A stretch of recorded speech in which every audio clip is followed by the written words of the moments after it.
এখানে? তুমি এক্ষুনি আমাকে নিয়ে যাবে। কোথায় নিয়ে যাও? এতদিন ধরে যার কথা বলে আসছি তার কাছে। কি আজে বাজে বকছো? আমি আজে বাজে কথা বলছি তাই না? এখন পালাবার রাস্তা খুঁজছো? কি মুশকিল, কোথায় পালাবো? আর কেন আমি পালাতে যাবো? পালাবে তার কারণ তুমি ধরা পড়ে যাবে। ওই মহিলার সঙ্গে আমি আজকে দেখা করতে চাই। আচ্ছা, কোন মহিলা? কার সঙ্গে দেখা করতে গেছো? আমি তো কিছুই বুঝতে পারছি না। অনেক নাটক করেছো তো, আর করো না। তুমি বুঝতে পারছো না কোন মহিলার কথা বলছি? এসব কি বলছো তুমি? তুই জানিস না নন্দিনী, অনেক দিন ধরে অনেক কষ্ট আমি বুকের মধ্যে চেপে রেখেছি। দীর্ঘদিন ধরে তোর দাদাভাইয়ের সঙ্গে আমার অশান্তি চলছে, কিন্তু কাউকে আমি জানতে দিইনি। কেন জানিস? তার কারণ যাতে করে তোর দাদাভাইয়ের সম্মান তোদের কাছে নষ্ট না হয়। কিন্তু তোমরা অফিসে এসছো, এখন বসো, একটু চাটা খাও, তারপর।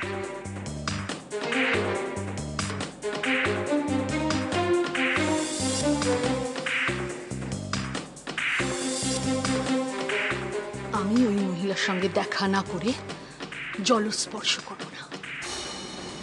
বেশ, চল। তোমার সঙ্গে যে দাদা বাবুটাকে দেখলাম, সে কে গো? ওই আমার পরিচিত একজন। এটা কিন্তু তুমি পুরোটা বললে না। বলো না দিদি ভাই, বলো। আমাকেই তো বলবে, বলো না। আমার ভালো বন্ধু।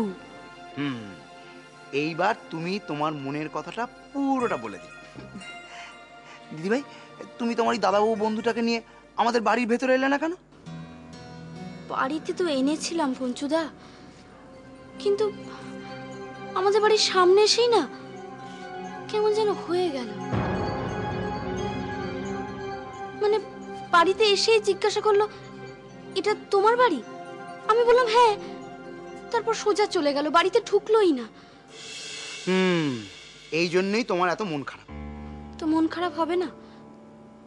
কত কষ্ট করে বাড়িতে আনার জন্য রাজি করালাম, যা আবার রাজি হলো, ব্যাস বাড়িতে না ঢুকেই চলে গেল।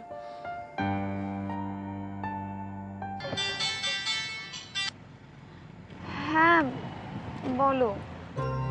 কি ব্যাপার, গাড়ির আওয়াজ পাচ্ছি, তুমি রাস্তায় নাকি? হ্যাঁ আসলে আমি আমার দাদা ভাই আর বৌদি ভাইয়ের সাথে একটু বেরিয়েছি। ও, তোমার শরীর ভালো আছে?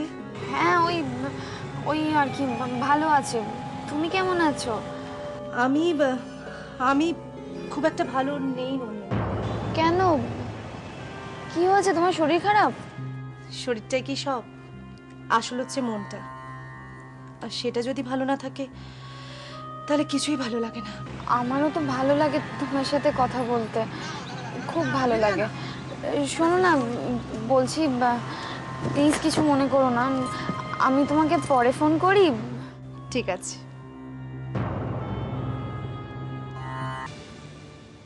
কি হলো, তুমি এখানে দাঁড়িয়ে কি করছো?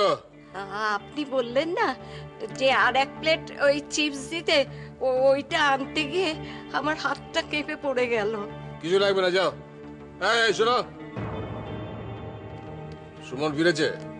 না, এখনো আসেনি। ফিরে আমার কাছে পাঠিয়ে দে। ঠিক আছে।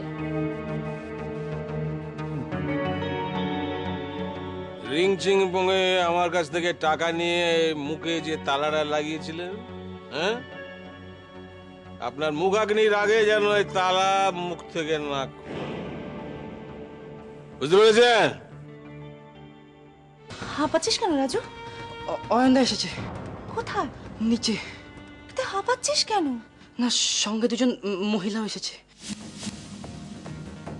অয়ন সাথে দুজন মহিলা এত রাতে আমাদের বাড়ি? তার মানে একজন মহিলা নন্দিনী, তাহলে আরেকজন?